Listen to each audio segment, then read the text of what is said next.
Hello বন্ধুরা, তোমরা কেমন আছো? আশা করছি সকলে ভালো আছো।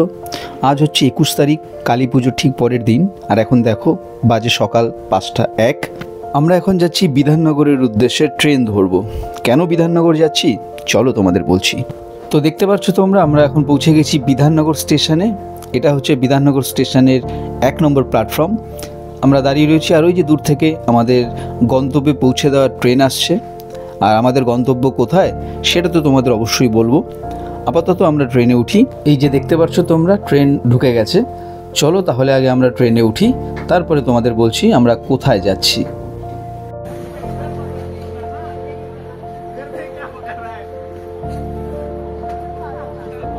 বন্ধুরা, আমরা ট্রেনে উঠে গেছি।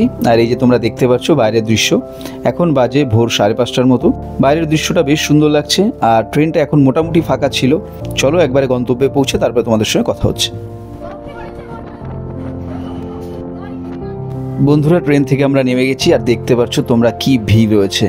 আমরা 3 নম্বর প্ল্যাটফর্মে এসে নেমেছি। আর তোমাদের বলেই ফেলি আমরা কোথায় এসেছি। আমরা এসেছি নৈহাটি বড় মার দর্শন করতে। ভোর 6:30 বাজে এখন, আর তার মধ্যেই দেখো কত ভিড়। ভেবেছিলাম সকাল সকাল গেলে ভিড়টা হয়তো একটু কম হবে, কিন্তু তোমরা দেখতে পাচ্ছ কি ভিড় রয়েছে। আসলে আমাদের মতো বাকিরাও হয়তো ভেবেছিল সকাল সকাল গিয়ে তাড়াতাড়ি ফাঁকায় ফাঁকায় মাকে দর্শন করে আসবে। সেই ভেবেই হয়তো আমরা সবাই বাড়ি থেকে বেরিয়েছি।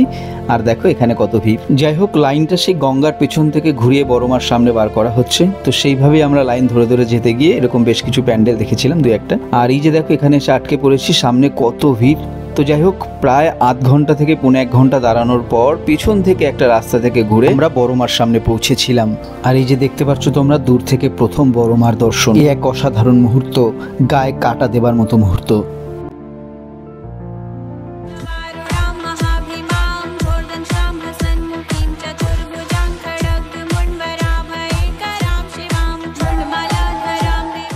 বড় মাকে দর্শন করার পর আমরা ওই গলিতে আর যে পুজোগুলো হয় সেখানেও মায়ের দর্শন করেছি।